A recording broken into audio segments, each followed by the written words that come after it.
Welcome to the other news you're never going to hear on TV. I am your host, Hummingbird027. This is an extra video. This is not news related per se. It is biblically news kind of related because it comes with a future tag based upon it. And just wanted to bring you this 10 Toes episode where we delve into a little bit of Bible prophecy that is soon to come to pass. Daniel chapter 2, verses 41 through 43. And whereas thou sawest the feet and toes, part of potter's clay and part of iron, the kingdom shall be divided, but there shall be in it of the strength of the iron, for as much as thou sawest the iron mixed with miry clay. And as the toes of the feet were part of iron and part of clay, so the kingdom shall be partly strong and partly broken. And whereas thou sawest iron mixed with miry clay, they shall mingle themselves with the seed of men, but they shall not cleave one to another, even as iron is not mixed with clay. These words penned by the prophet Daniel is describing the feet and the toes of the image of a man that Nebuchadnezzar saw in his dream. It depicts, this statue depicts a series of world empires that the world would go through.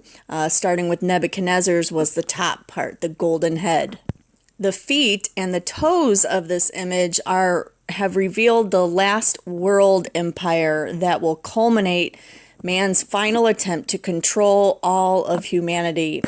This dream was interpreted to the Babylonian king in response to his disturbing thoughts concerning what would follow his reign.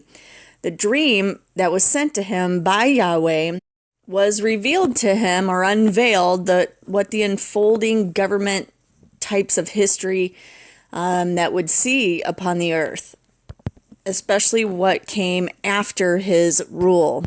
Nebuchadnezzar's Babylon is the head of gold. The silver breasts and arms symbolize the dual kingdom of the Medes and Persians. The brass belly and thighs symbolize Greece and Macedonia. And the iron symbolized Rome that broke up once Alexander the Great passed away. His generals took over where the Seleucids controlled Syria and Babylon. Lysimachus, I think is his name, ruled Asia Minor, and Ptolemy governed Egypt, and Cassander also maintained control over Macedonia and Greece. Alexander's empire, and later these four kingdoms, never included Rome or Northern Europe. Rome was insignificant at that time, and the lands west of Greece never were attracted by Alexander's attention. But most Bible prophecy teachers and students view Rome as being the pure iron that is found in the legs. It ends in a mixture of iron and clay. These substances doubtless symbolize different characteristics of government. Rome began as imperialism. It is reasonable to suppose that iron stands for imperialism or any kind of government that is totalitarian. Iron is a symbol of power and control. When it's baked into pottery, clay has a hardened surface that is easily broken and does not mix with iron. Clay also typifies a form of government with a tendency opposite that of imperialism. Democracy and socialism are fragile, clay-like forms of government. Eventually, if permitted, man's final attempt at a world government here will destroy humanity. This is why Yahweh has to send his son to intervene, because everything that God has made would be utterly destroyed if he does not intervene. So as we are seeing very rapidly these days, and it's not so much cloaked in conspiracy theories anymore as they are so blatant to throw it in our face, the Daniel's image that he is describing, the prophecy, is there will be at the end of times these empires a final thrust to establish a global government that controls all the people of the earth. And remember, in the book of Revelation, it does state that he will cause all, both great and small, rich and poor, free and bond, to receive a mark. And if they don't, they probably will be murdered. Beheaded is what seems to be the case in Revelation chapter 6 and in 14. Since the days of Rome, there have been many attempts to bring about this kind of global government, global, quote unquote. They've all failed. Napoleon was doomed from the beginning. The Kaiser of Germany would not know this hope. Mussolini, Hitler, Stalin, none of them were successful. All these men tried, but they could not erect this world government of ruling power. Dare I even say that Putin, along with Xi Jinping in the background, is trying to attempt to do the same. We do historically find ourselves somewhere below the legs and possibly on the eve of entering the feet that leads to the 10 toes. I do believe we are here, folks. Daniel's describing these feet as iron and part clay. This can represent of some sort of continuation of the Roman imperialism. So this is kind of interesting. This is where a lot of people have conflicting viewpoints on Bible prophecy. One of these arguments is that the Roman Catholicism, that this will come out of the Vatican, and that's where the false prophet would also come from. There are others that is seen politically as a federation of nations arising from the ruins of the Roman Empire that is to emerge in history very soon. End-time powers are seeking to mix the iron of totalitarianism or imperialism with the clay of democracy and socialism. It's interesting to note that the last church age of Laodicea is a democratic church with they spiritually are destroying themselves. But in the view of the last empire, it is clear you cannot mix iron and clay. They do not blend. So the two legs of Daniel's image of Nebuchadnezzar's dream is a geographical division between Rome and Constantinople, which is in modern Turkey, with one foot coming from one leg and the other foot the other. So with Rome being one side of this leg, it's definitely been heavily speculated that the Vatican would have some huge influence in these end time last building of this empire that will be destroyed when Yeshua comes and sets up his forever kingdom, basically. This final kingdom, a world kingdom by men, will be partly strong and partly weak. As we view the governments today, it's surprising to note that the ideologies and concepts of governments are diminishing. There are only a few being exercised in the nations. It seems we have come down to basically two forms of government, clay and iron. These philosophies, or the two symbols in our contemporary, they're simply democracy and socialism. That is the clay, or the iron of communism and totalitarianism. We can see these types of governments in China and in Russia. I believe it was the Russian Revolution of 1917 when communism tried to mix iron and the clay. The contrast was the West practiced the clay of democracy while the East became a stronghold for the iron of communism, which both included Soviet Union and China. And communism usually always comes in the form of an iron hammer and or a sickle on their flags. So clay in God's word always symbolizes people. You can see this in an example in Isaiah 64 verse 8 where it says, "We are the clay." So when you have governments that are by the people and for the people in a quote unquote democracy, it is a clay government.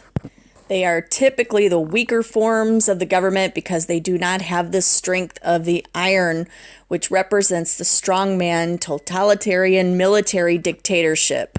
Since the fall of Rome, there has been division among the nations, with no one power completely dominant, though some like Napoleon and Hitler have tried. America has done so through commerce and many, terrible ideas such as not backing the gold and all this nonsense that went on that basically held hostage the whole world under the dollar for so very long now. But it's interesting to note that not one nation has had the dominant power that Rome had been.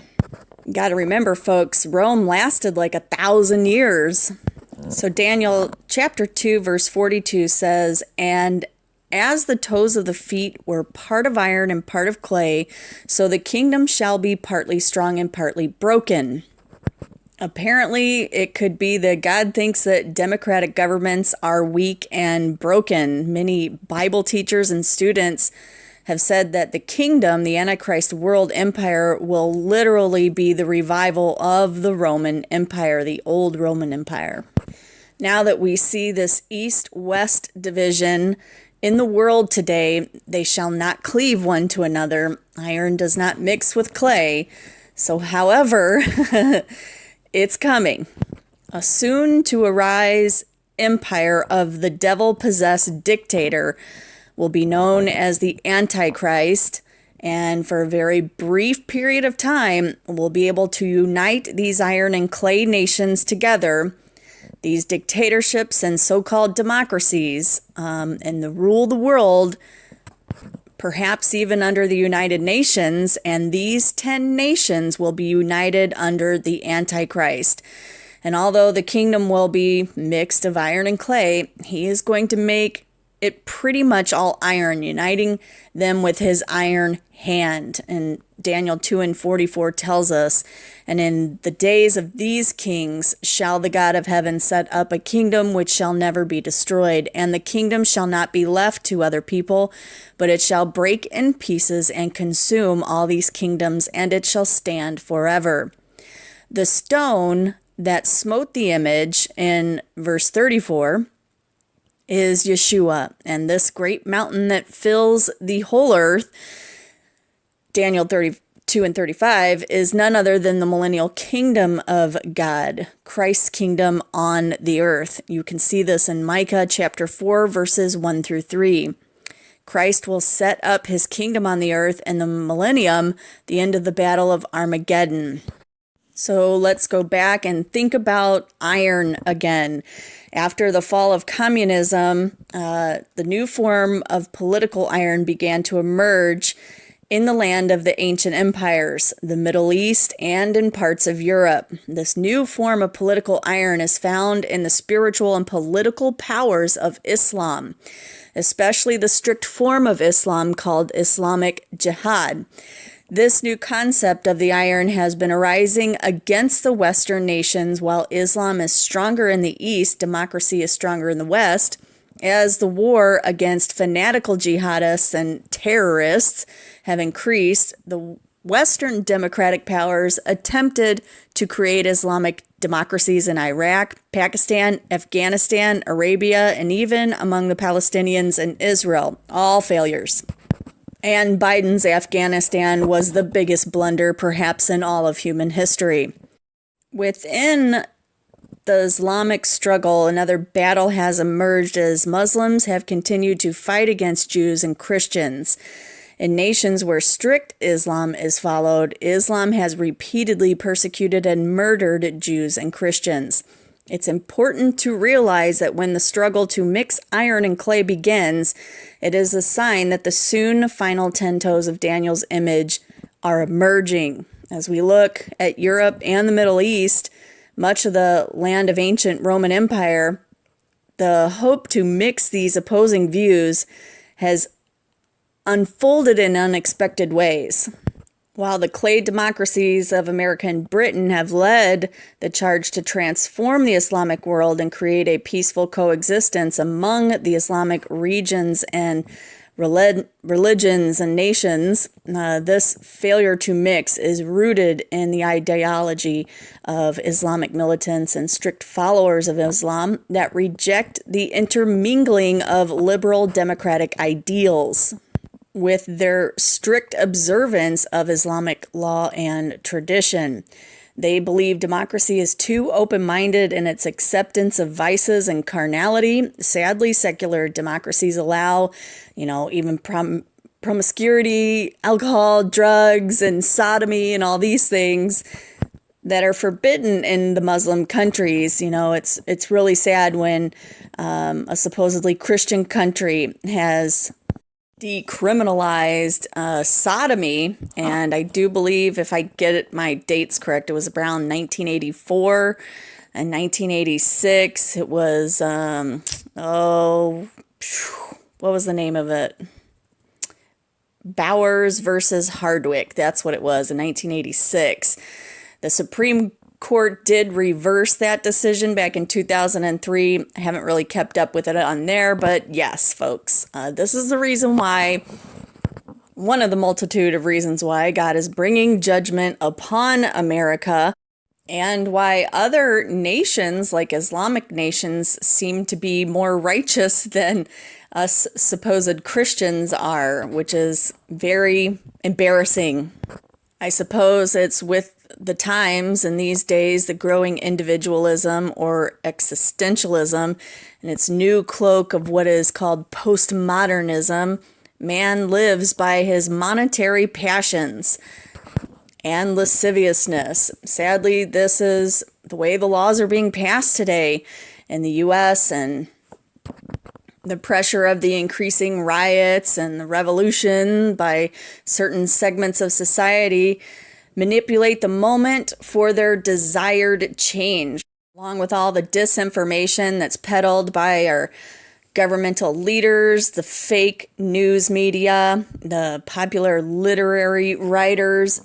Every day we read America is the government of democracy, but most Americans are not even aware of this, but our founding fathers discussed democracy as a form of government. They carefully chose not, I repeat, they chose not to take this road, a form of government for our country. In fact, this was so clear in their decision that they warned us never to become a democracy. John Adams, in his writings, an essay on the man's lust for power, with the author's comment in 1807, clearly declared the following: "No simple form of government can possibly secure men against the violences of power. Simple monarchy will soon mold itself into despotism. Aristocracy will soon commence with an oligarchy, and democracy will soon degenerate into anarchy. Such an anarchy that every man will do what is right in his own eyes, and no man's life or property or reputation or liberty will be secure, and every one of these will soon mold itself into a system of subordination of all the moral virtues and intellectual abilities, all the powers of wealth, beauty, wit, and science, to the wanton pleasures, the capricious will, and the abominable cruelty of one or of very few." As a country, our government has fallen fully into this pit of our impending destruction. Speaking briefly on George Orwell's book 1984, in this novel, he's warning the Western worlds of the powers of totalitarianism, hunger for absolute control.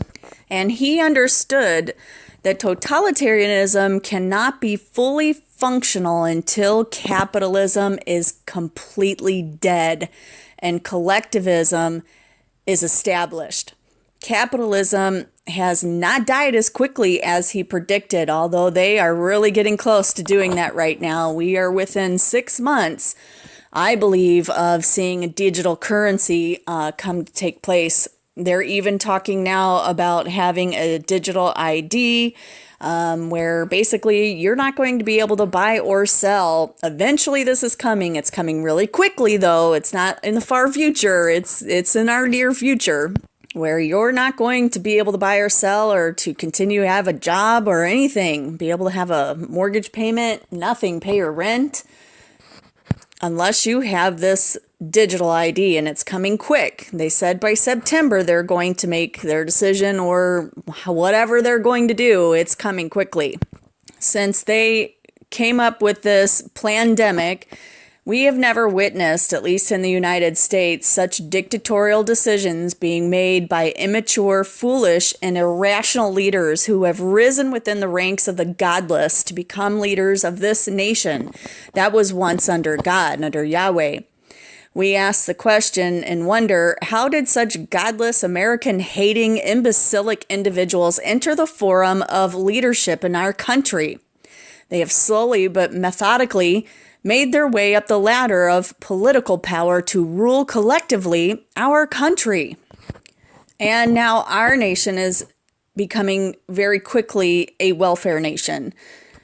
And out of the chaos and the confusion that these imbeciles have put our country into, our world is slowly being rebuilt to become a socialistic nation. We did not vote for this. It has been forced upon us through fear. It was fear that was instilled falsely in us by an evil news media, evil doctors, and demonic globalists that are out to destroy the final bastions of Western civilization, the United States of America, and all God-loving men and women throughout all the world, folks. This is coming. We still must confidently know that God in His providence continues to wield the highest power. God has permitted all of this, the lies, the delusions, the fears running rampant throughout our nation and other nations. God is turning our nation over to a reprobate mind and delusional thought. And we are rapidly being hurled by providence into the last stage of history before the coming of the Lord and the revealing of the Antichrist. Preparations are being made for both comings. One preparation is the working of the Holy Spirit within the hearts of His remnant around the world. But until this time comes, as John Adams said, which is the second president of the United States, he declared, "A constitution of government once changed from freedom can never be restored. Liberty once lost is lost forever. Then we have no choice but to fight." And that's physical violence for our freedom again, folks. We have such a small little window of opportunity to keep reaching out to our senators, our congressmen, and keep yakking about all of this stuff until finally someone listens. If we don't take this chance right now to take a stand for our freedoms, even though we are now experiencing with growing permanency the principles that our freedoms are diminishing with paralyzing rapid force and in shocking proportions, if we don't continue to be the watch people on the walls, our republic is going to slip through our fingers. Notice how in this crucial hour in human history, especially for the United States, as it was the leader of the world, you notice that men and women are amassing great wealth through the power of not just their leadership, but being friends with those in leader. Some people have even said that Vladimir Putin is reputed to be the wealthiest billionaire in the world today, while also deepening in his own corruption. It is estimated that some of the wealthiest people in the world live in Russia. And then there are many politicians who have been in power over many years who have amassed their wealth through their political scheming and corrupt usage of the government. Miss Nancy Pelosi, Speaker of the House, made just a measly $223,000 a year for her position. but her net worth is estimated between $200 and $500 million, depending on your sources of who's appraising their wealth. Also, in his brief political career, Barack Insane Obama now is a private citizen, continues to amass hundreds of millions of dollars. So government leaders in both democracies, as well as socialist and communist states, continue to become wealthy through currency manipulation, theft of state property, and embezzlements, while people are dying of starvation, diseases, and just basic squalor. James 5, verses 1 through 6, truly becomes the fulfillment of these days. Go to now, ye rich men, weep and howl for your miseries that shall come upon you. Your riches are corrupted, and your garments are moth-eaten. Your gold and silver is cankered, and the rust of them shall be a witness against you, and shall eat your flesh as it were fire. Ye have heaped treasure together for the last days. Behold, the hire of the laborers who have reaped down your fields, which is of you kept back by fraud, crieth the cries of them which have reaped and entered into the ears of the Lord of the Sabbath. Ye have lived in pleasure on the earth and been wanton. Ye have nourished your hearts as in a day of slaughter. You have condemned and killed the just, and he doth not resist you.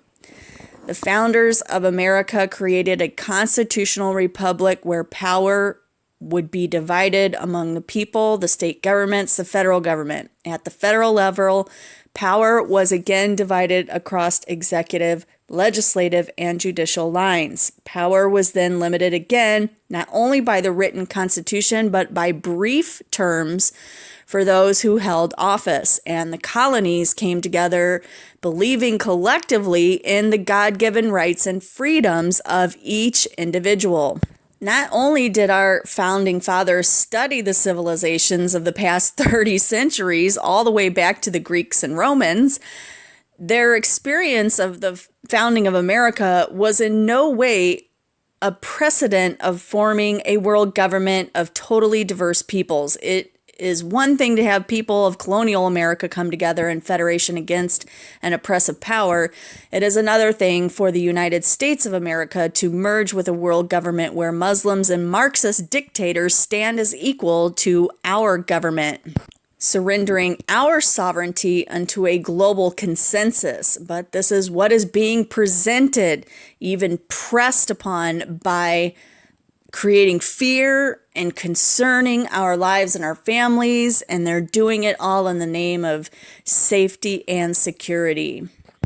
The powerful liberal bureaucrats of America know that people desire to live the way they want, where they want, with whom they want, and to worship their God the way they want.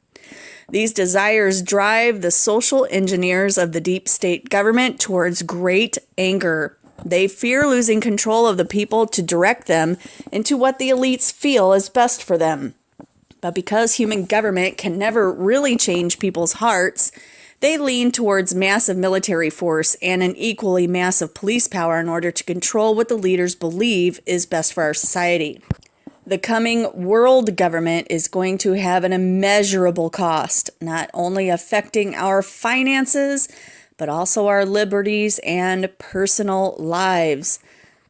Going through this whole pandemic and this whole feared-sponsored agenda that has been forced upon every human being on the earth, it is surreal that we, even as Americans, have been brought under this oppressive control of governmental leaders. I even remember towards the middle part of the pandemic, it was like people were looking to America from other countries and saying, what the hell is wrong with Americans right now? Why aren't they standing up for freedom? Where are our patriots, basically? And I was dumbfounded at the time. I was just like, why aren't we doing this? I was in total agreement with them. But slowly and painfully slowly, Over probably the last year, there has been a growing momentum of people educating themselves as to what is happening around them. People are talking more, people are doing more action at their state and local governments, and things are starting to move, but it's like molasses, folks. We need to get the fire under us and get it going. Did you all know that in 1974, which was the year of the birth of the Foundation's ministry, the Declaration on the Establishment of a New International Economic Order was adopted by the UN General Assembly, advocating that the prevailing disparities in the world be abolished. This global mandate of the UN declared several laws. Number 1, the transfer of wealth to third world nations. Number 2, nationalization by third world governments. And 3, economic special protection for poorer countries. In layman's term, the third world and the UN has already voted to take away the wealth of Europe and America and give it to themselves. Only the lack of police powers currently in the UN and the veto power of the Security Council have prevented this resolution from being implemented. President Donald Trump had been in constant battle with the UN over these matters. Apart from President Trump and a handful of conservative leaders, the leadership of America is collectively pressing for the principles and the laws of this country to be destroyed, and all Americans to enter a world citizenship under quote-unquote global government. If this does come about, dear listener, our Constitution and Bill of Rights will no longer apply. And that means that this new global government will not allow you to keep your arms to defend your freedoms. They will stomp you at every point and turn. What do we do then when government becomes God? We have come to this hour when socialists, communists, and advocates of a welfare state want to solve all the problems of man through fulfillment of government control. For them, the government takes the place of the need for God. Up until this virus in 2020, more than half of America, the rich and the poor, received some financial assistance from the government. Now with stimulus packages being passed all the time and money just growing on trees in the halls of Congress, the government has slowly become America's new God. Did you realize that participation in churches, physically going to churches, that doesn't mean that there's absolutely less Christians in America than there was, although I do believe that that's happening as well. But it's dropped almost 47% attendance to churches. That's staggering. Agreed that many people do online church now. There's many people who prefer to stay at home instead of congregating with multiple peoples, although that's not what God meant when he said that we should definitely gather together in his name. That didn't mean by phone calls or by the internet. But if we don't start coming together as Christians, brothers and sisters, and discussing these things, our values, the nature of man, the nature of God, the whole role of our family, and the moral and ethical structure of our nation and society, it's all going to be lost if we don't step in and grab it by both hands and make sure we hold on to it. The moment we stop asking for God's viewpoint, immediately that attention is turned to a depraved man who now has become a god in his own right. This is when the cesspool of darkness and hopelessness becomes the outcome. Man then becomes prone to suicide. Just think of the suicides that took place during this pandemic as well. The last few years, they increased substantially. When you have no one else to turn to and you can't believe in God and his word, you are prone to self-destruction. What will be the coming days for God's people here in America?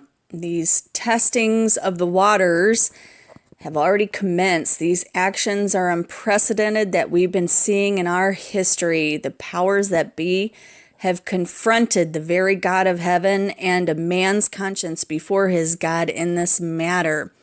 The only action lacking this time has been the police enforcement. It was a trial run by state and federal powers. They have learned.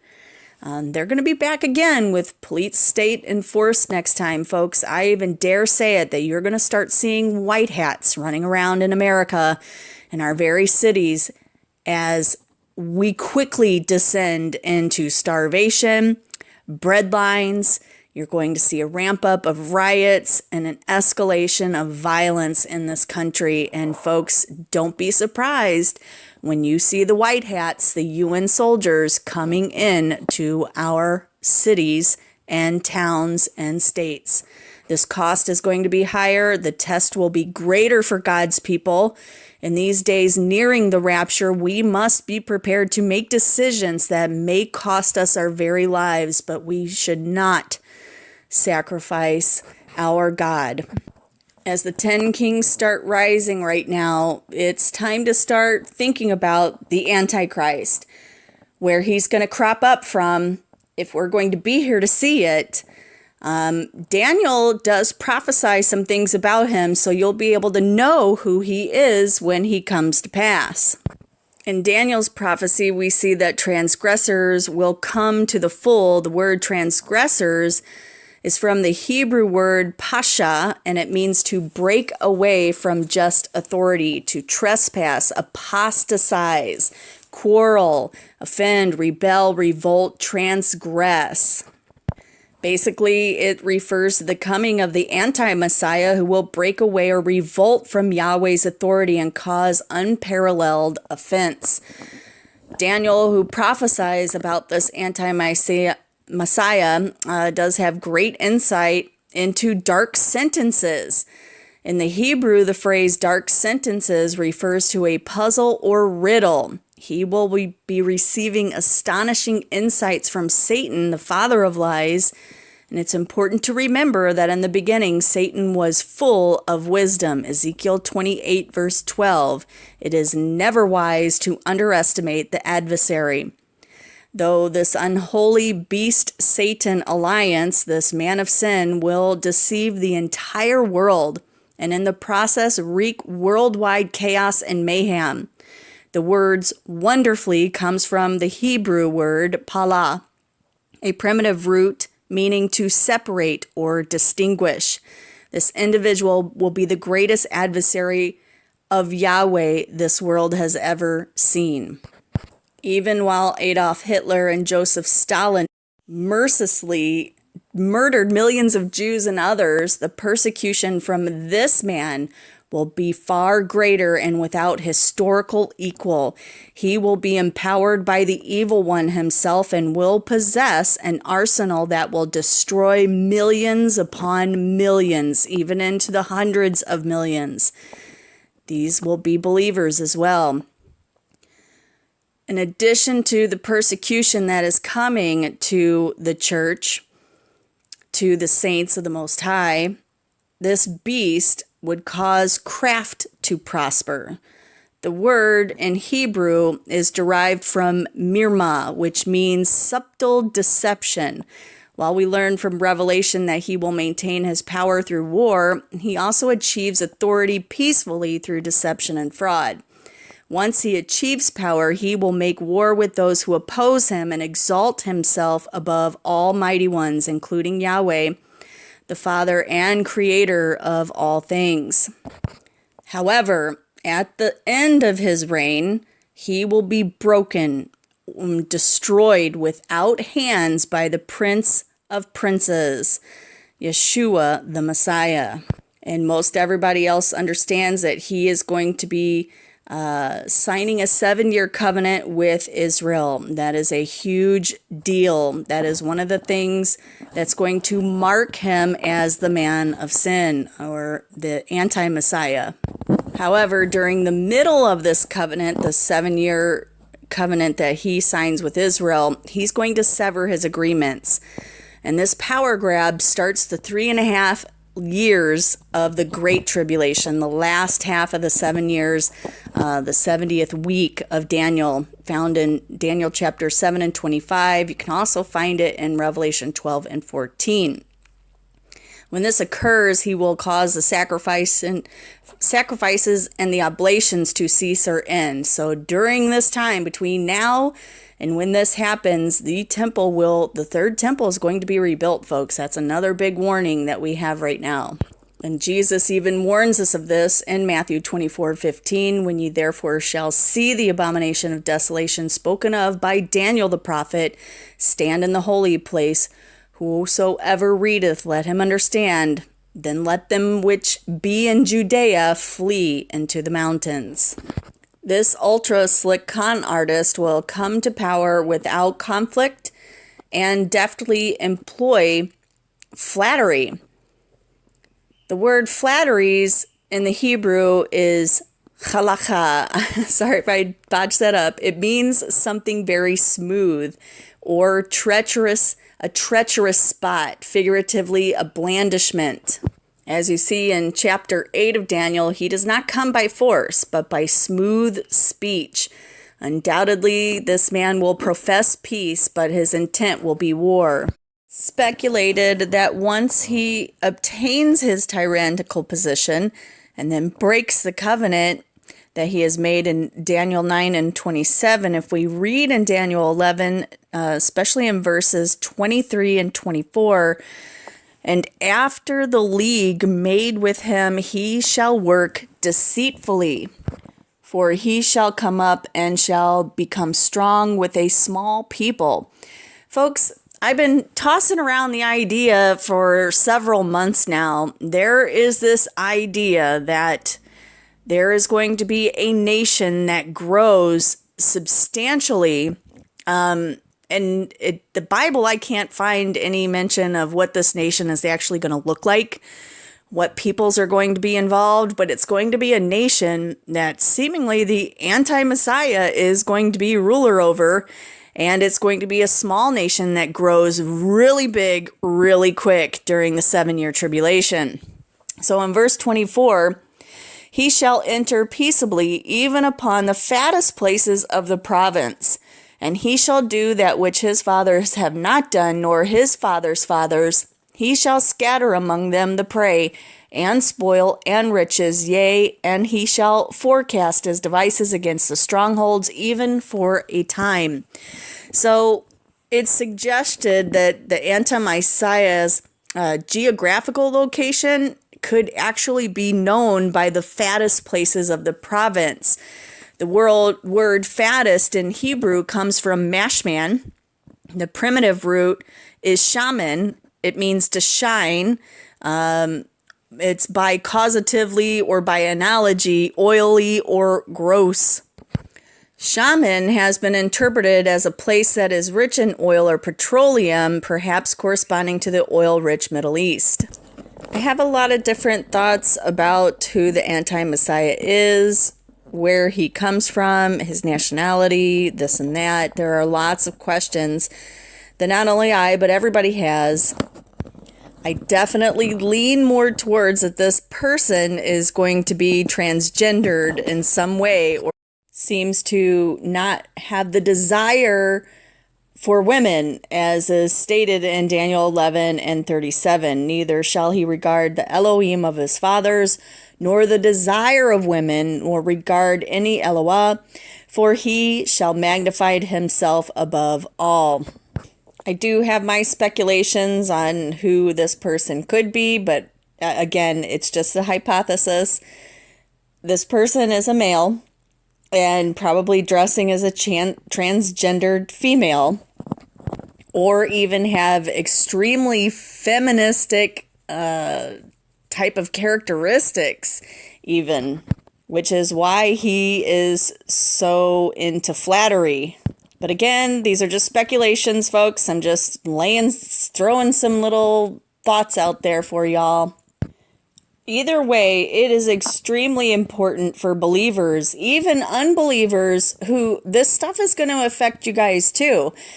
People who come here to this channel who don't really profess any type of relationship with our Creator, but still wants to have an understanding of what the heck is going on. The prophetic trends that are unfolding right now, they need to have a red flag waving right in front of everybody's face. This is very important that we're watching these things and that we're all doing is together. Because 2 minds are better than 1 and 4 are better than 2 and so on and so on. Folks, there is also people who believe that he will have a Mid-Eastern heritage. So this gets really tricky when you start speculating on who this person could be. So could Daniel 11 and 37 have an indication of this man's genealogy? It states, "Neither shall he regard the Elohim of his fathers, nor the desire of women, nor regard any Eloah, for he shall magnify himself above all." The phrase Elohim of his fathers occurs 5 times in scriptures: 2 Kings 21 and 22, 2 Chronicles 21 verse 10, also in chapter 28 verse 25, chapter 30 verse 19, and also in chapter 33 verse 12. In each of these examples, this phrase refers to Yahweh. If this passage follows the same trend, then the anti-Messiah's genealogy will be Hebraic. That's pretty much a shock. Some have even gone so far to speculate that this man of sin will be half Israelite and half Arab. Because the Jews trace ancestry from the mother and the Arabs trace from the father, this interpretation could be possible. This would not only satisfy this passage, but possibly provide an association that would unite the Middle East. What about he shall not desire women? The prophecy says it's been viewed in many ways, folks. Like I said, perhaps this could be interpreted that he will be a celibate, as Yeshua the Messiah was during his ministry. Oh, I got some good nuggets for you guys in time on that one when you're ready to hear it. We also find that this man of sin wants to elevate himself above all mighty ones and cause the earth to worship him alone, except for one. His lust for power will be his undoing, as is common with those who desire such positions. To achieve this goal, he will have to turn into a false mighty one. In Daniel chapter 11, verses 38 and 39, we find a description of this deity, but in his estate shall he honor the Eloah of forces. And an Eloah whom his fathers knew not shall he honor with gold and silver and with precious stones and pleasant things. Thus shall he do in the most strongholds with the strange Eloah, whom he shall acknowledge and increase with glory, and he shall cause them to rule over many, and shall divide the land for gain. Eloah is a singular Hebraic word, Elohim, and it refers to a mighty one or a deity. In this instance, the mighty one of forces is from the Hebrew me'aus and means a fortified place. And figuratively, it's a defense, a fortress, a rock, strength, such as that. Explaining this deity has proven difficult for many Bible scholars throughout history, no doubt. One thing is for certain, however, is not the mighty one of his forefathers. A possible reference to Yahweh, the Elohim of Hebrews. It is something vastly different and almost certainly connects with strength and or with war. Because this highly charismatic individual exalts himself above all the other mighty ones, it seems odd that he would worship any mighty one. According to the Companion Bible, while this man will exalt himself in public, he will worship this deity in private. This may explain the seeming contradiction. We also find here that he will take land as he desires. In verse 39, and he shall cause them to rule over many and shall divide the land for gain. This may be a reference to the 10 toes, the 10 kings that will rule with the anti-Messiah. Later on, these men will receive their power with the anti-Messiah, which also collaborates that he will contain complete control and sovereignty over the earth. He basically is going to be numero uno on the earth. Possibly the greatest prophecy regarding the beast is found in the book of Revelation from the Apostle John. We perhaps find the missing details here in Daniel and other prophetic writings. Chapter 13 is dedicated to the anti-Messiah and his false prophet, which he throws under the bus eventually. Let's start in verse 1 of chapter 13 in the book of Revelation. And I stood upon the sand of the sea and saw a beast rise up out of the sea, having 7 heads and 10 horns, and upon his horns 10 crowns, and upon his heads the names of blasphemy. The beast rising from the sea here represents the anti-Messiah. The sea represents the nations and the languages and the nation groups of this world. The heads and horns correspond to 7 past and future kingdoms and the 10 kings. Going on to verse 2, we begin to uncover the characteristics of this beast and his global empire. And the beast which I saw was like unto a leopard, and his feet were as the feet of a bear, and his mouth as the mouth of a lion. And the dragon gave him his power and his seat and great authority. The leopard represents the third beast in Daniel 7, chapter 7, verse 6. Alexander the Great and his kingdom, and refers to the swiftness of its conquests. Did you know that by the age of 30, Alexander controlled one of the largest empires known to man? His dominions stretch from the Ionian Sea to the Himalayas. In like manner, the man of sin will swiftly achieve global or national domination, basically. The bear found in Daniel's prophecy considers representing the Persian Empire, and it refers to his strength. In the chronicles of history, Persia was the largest empire the earth had ever seen. It successfully conquered and overthrew the Median Confederation and the ancient empire of Babylon. It was a kingdom of great power. Similarly, the anti-Messiah will control this world with unparalleled strength. The last image, the image of a lion, the mouth of a lion, in Daniel's prophecy, it's associated with the first beast, symbolizing Babylon. It was the same Babylon that conquered Assyria and later Judah. As with its successors, the ancient empire was a formidable superpower. The lion here further expands upon anti-Messiah's strength and or boldness. Through these 3 beasts, we find the unrivaled strength and power that this man will possess in the years ahead of us. We also see once more that the dragon gave him his power. The dragon corresponds to Satan, the devil. Even though this man will control the world, it will not be by his own strength or intellect, but through the power of the evil one. This is a point that must not go unnoticed. It will be this unholy relationship that will cause all the earth to worship the beast.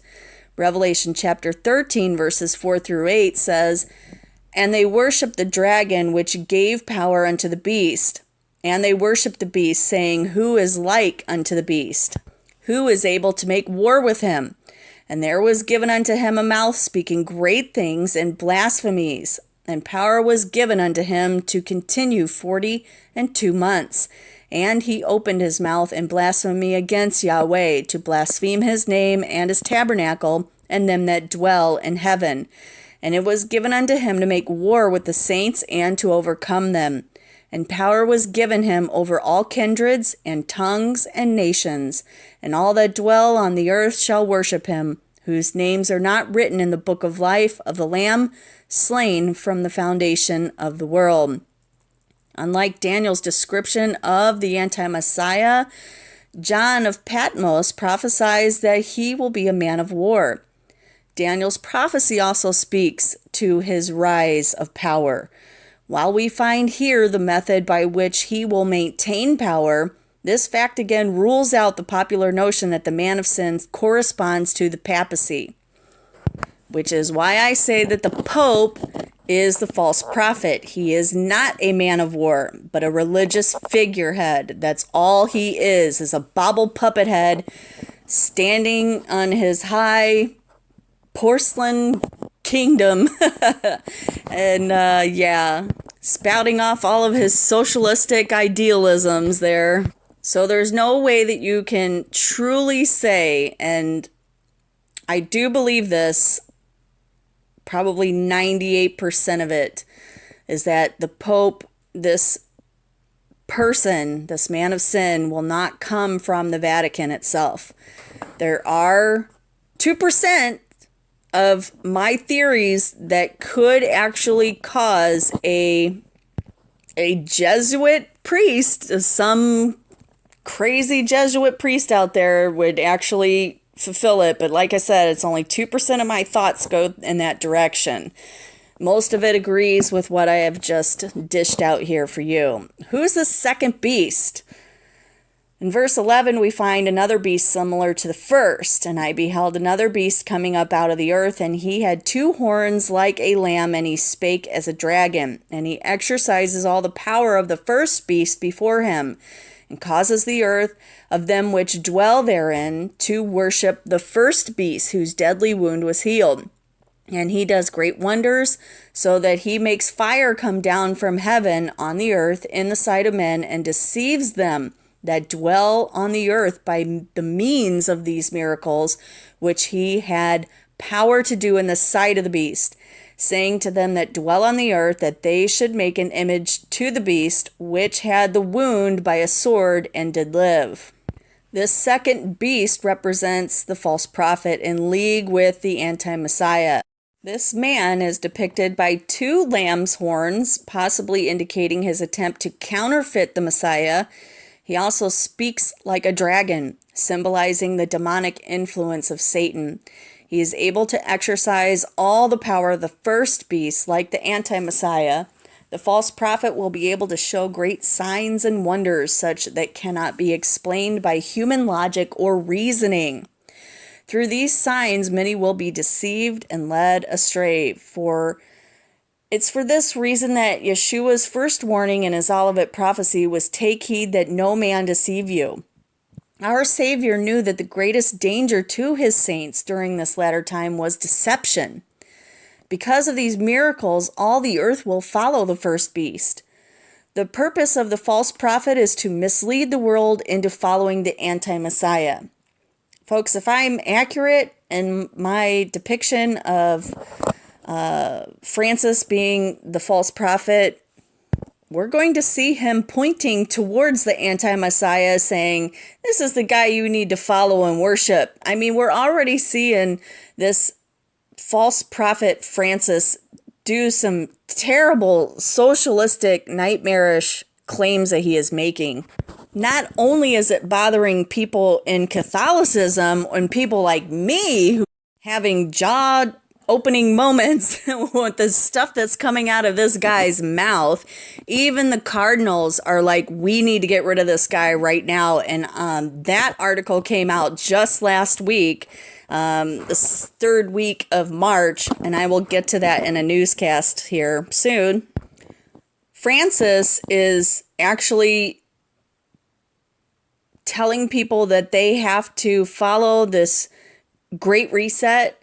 Otherwise, you can't be a Christian anymore. He's literally saying that right now, and everybody is freaking out about it.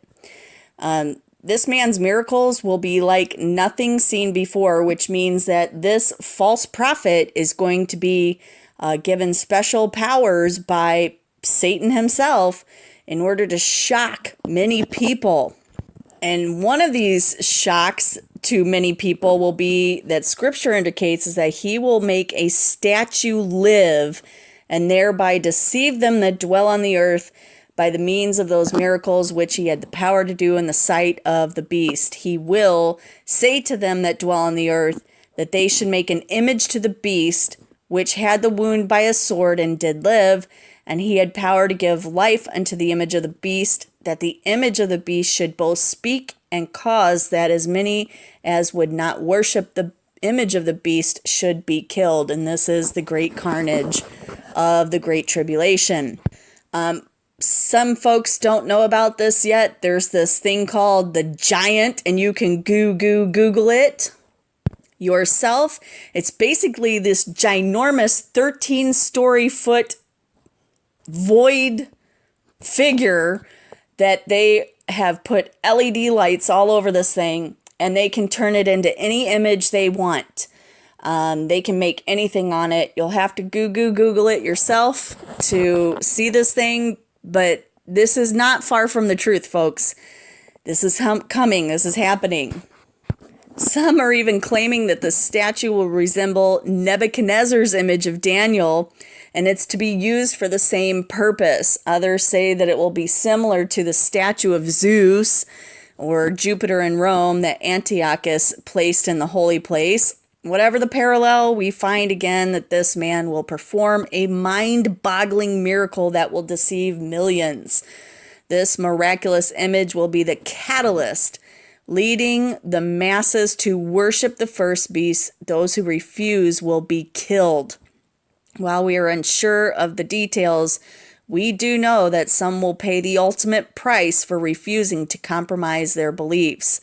A great deal is at stake, and we must not neglect the Messiah's warning about this coming deception. There is another sign in this passage. In addition to this image, all who worship the beast will receive a mark. And this is found in verses 16 and 18. And he causeth all, both small and great, rich and poor, free and bond, to receive a mark in their right hand or in their foreheads, and that no man might buy or sell save he that had the mark, or the name of the beast, or the number of his name. Here is wisdom. Let him that has understanding count the number of the beast, for it is the number of a man, and his number is 666.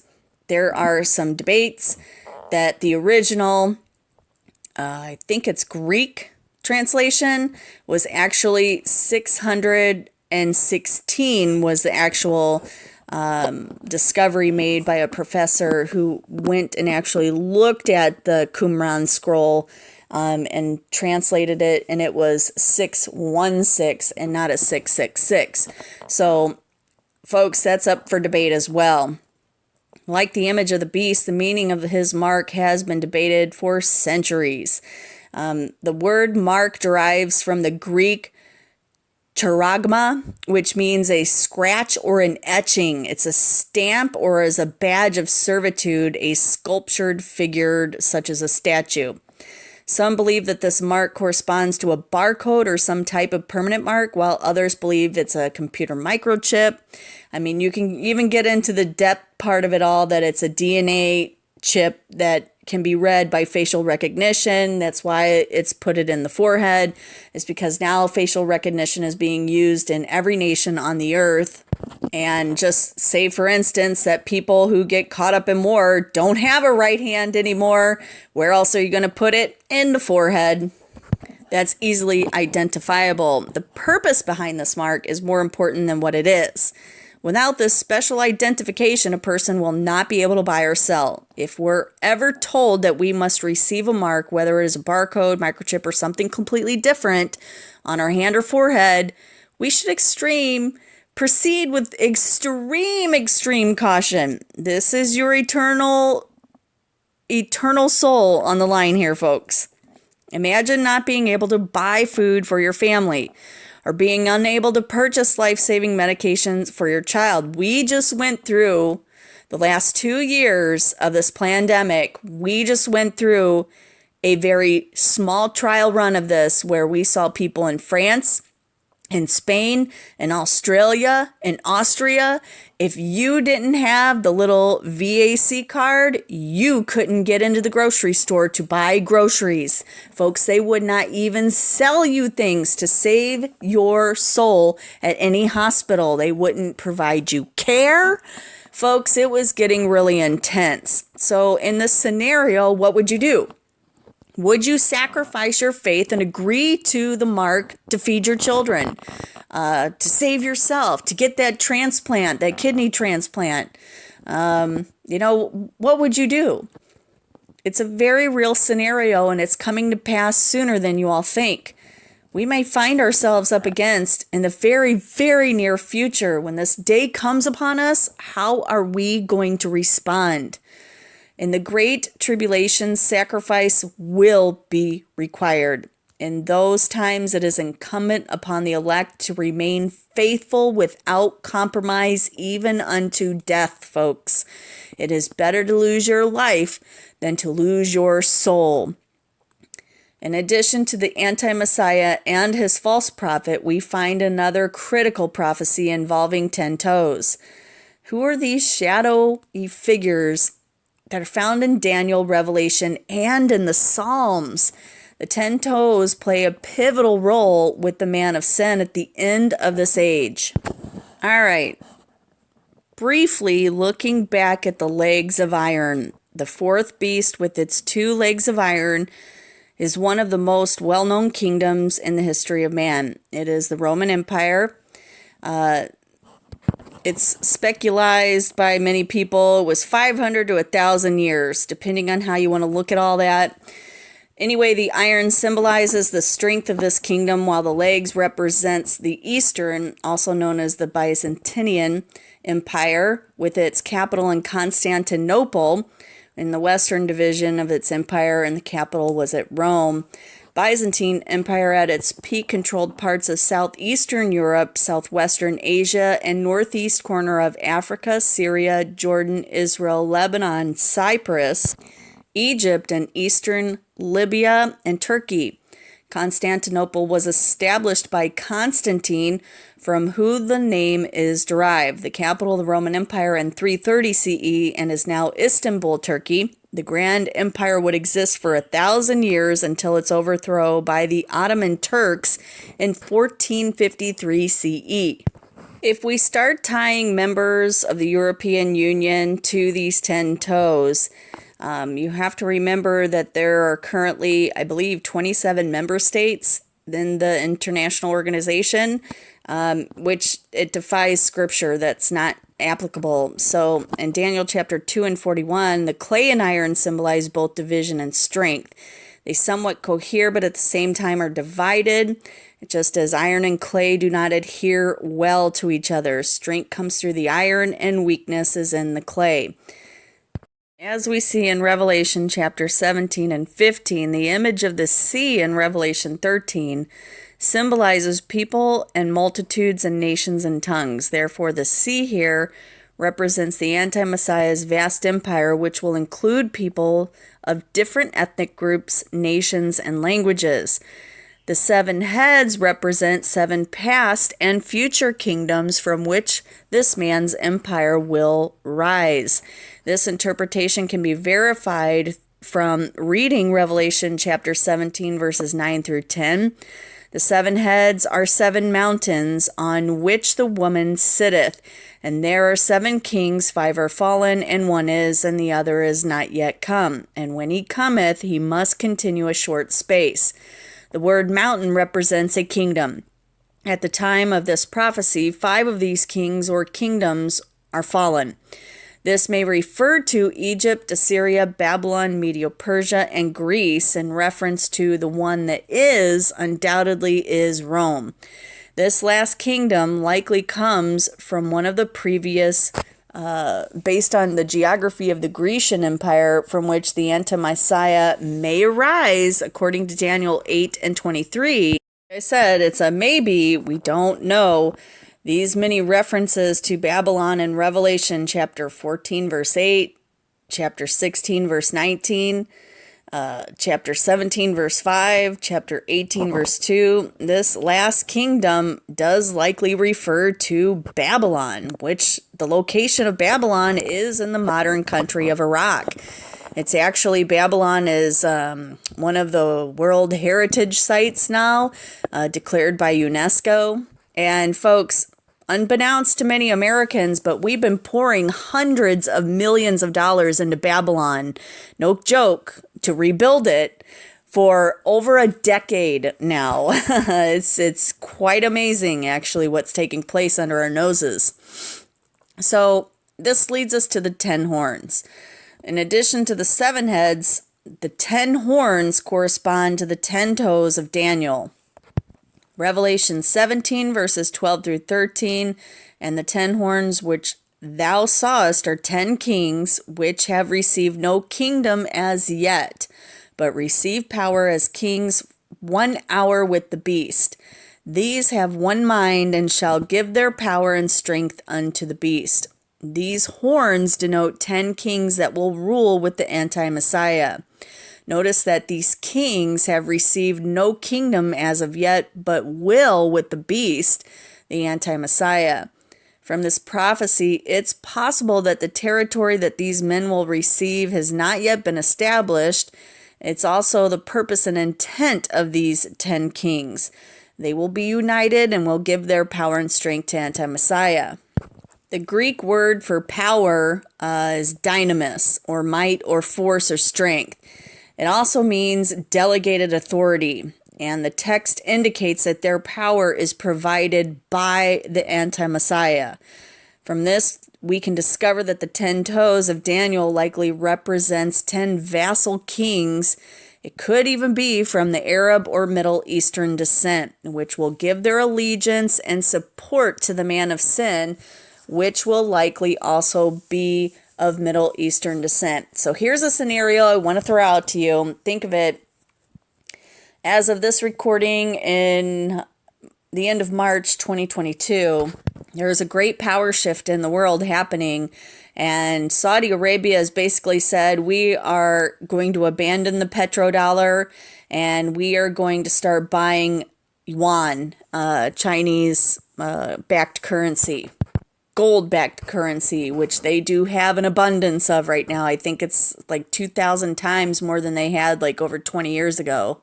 But right now we are entering a time where there is going to be the Third World War, which is going to be the war of resources. Every nation right now is in this power grab to sequester all the resources that they can possibly make claims to and guard and protect with their own forces and strength.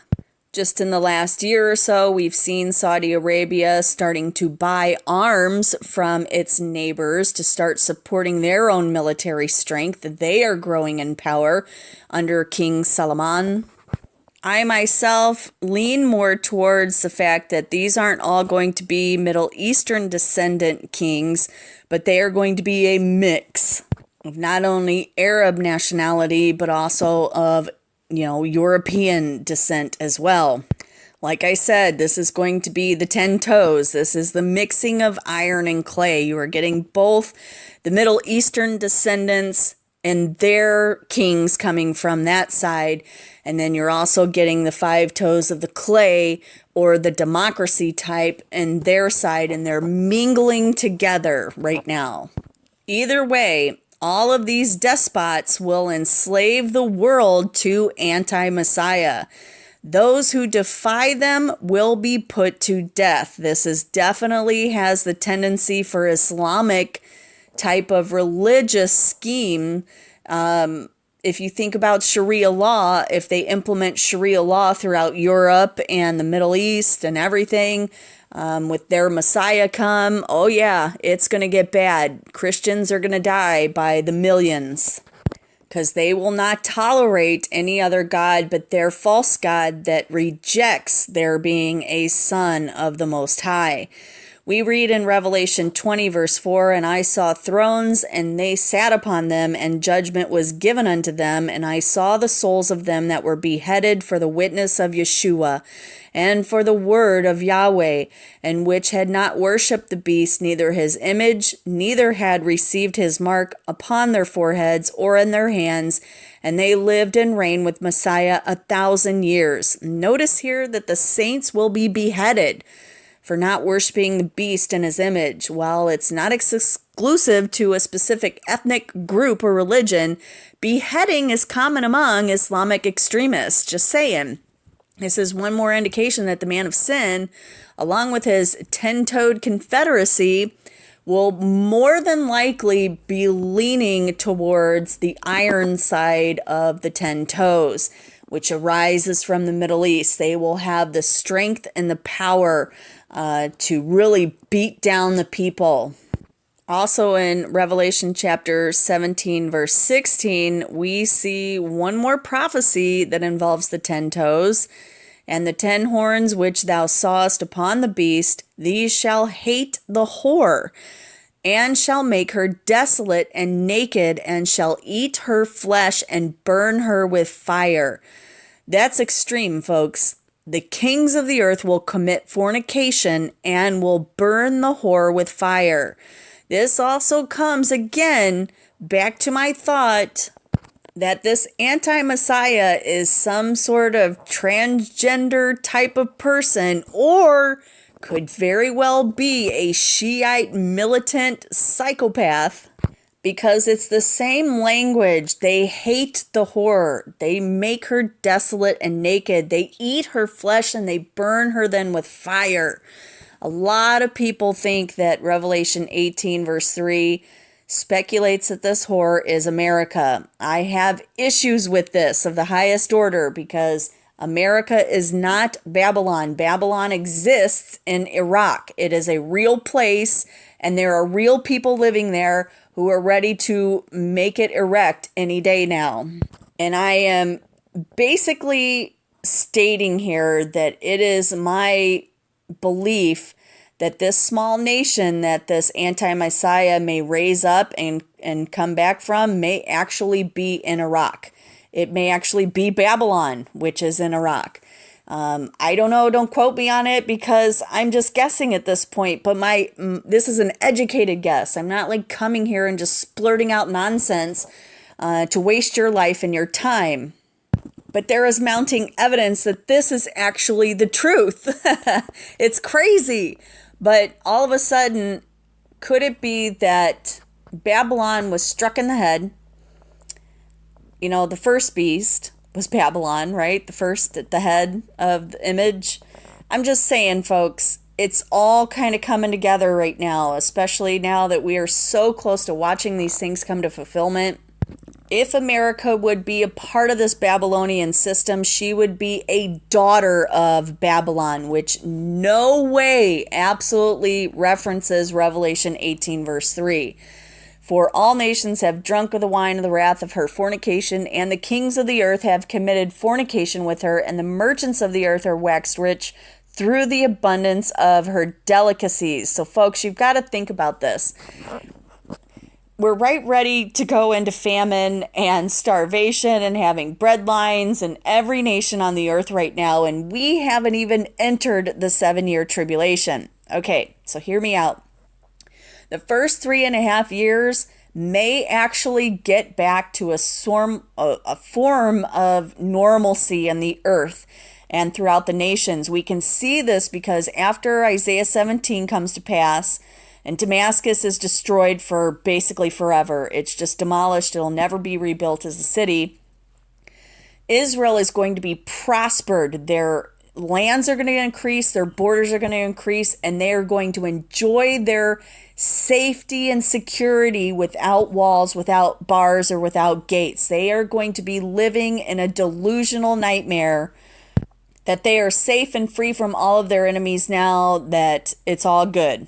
Think about the rest of the world that's happening at this point, too. The rest of the world also has to have some sort of an abundance, because Israel is giving all of this energy to Europe and the nations surrounding her, because they have been blessed by Yahweh with this overabundance of oil and gas and natural resources that they can sell, that enriches Israel and increases their stature within the whole countries of the world.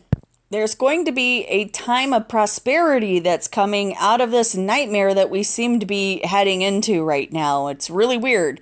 It's kind of like when the anti-Messiah comes on the scene, we're going to see a bountiful moment where, peace and security, we can return to normalcy, it's the Messiah, he's here, he's created this huge and wonderful thing and makes this 7-year contract with everybody, and it all goes to hell in 3.5 years.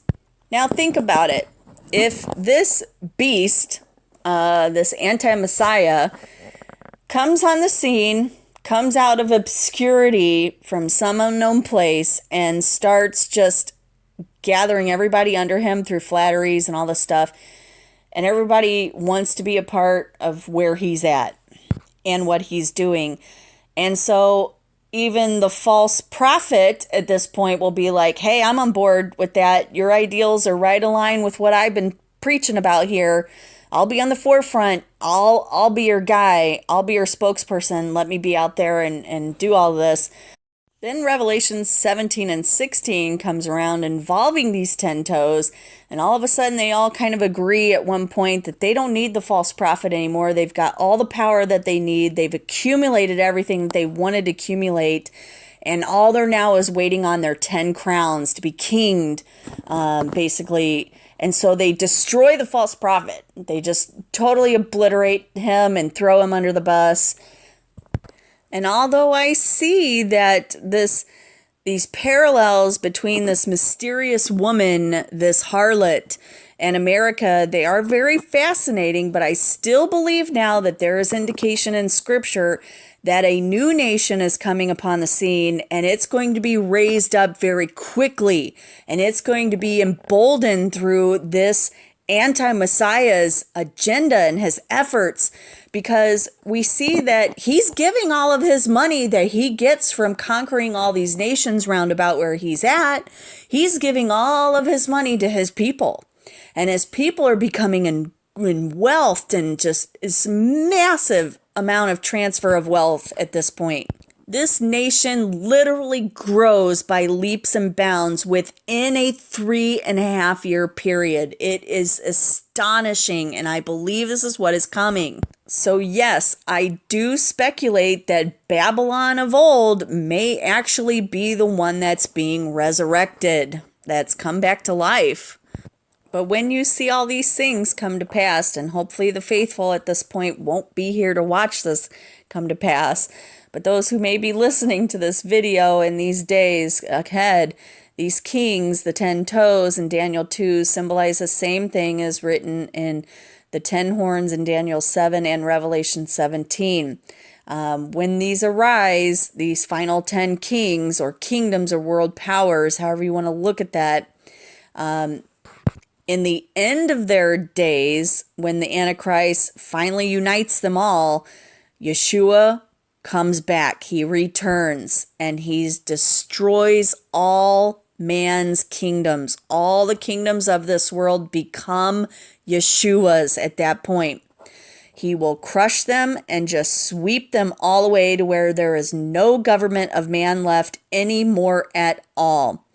Yeshua's kingdom will then fill the whole earth. Woohoo! Instead of all these crazy democracies and dictatorships and the evil empires of man. While we see Daniel's image of Nebuchadnezzar's dream of this image represents the great world governments of man, the stone that is going to be cut out of a mountain completely separate from the image, God was the mountain that Yeshua was cut out of. The stone is, of course, Yeshua, Jesus the Christ, the cornerstone, Matthew 21, verses 42 through 44, and 1 Peter chapter 2, verse 6. Then the stone which the builders refused has become the headstone of the corner of this new kingdom of God. Christ's kingdom that is coming very soon, folks. I hope you are getting prepared spiritually, physically, and mentally. Psalms 93, the Lord reigneth. He is clothed with majesty. The Lord is clothed with strength, wherewith he hath girded himself. The world also is established, that it cannot be moved. Thy throne is established of old. Thou art from everlasting. The floods have lifted up, O Lord, the floods have lifted up their voices. The floods lift up their waves.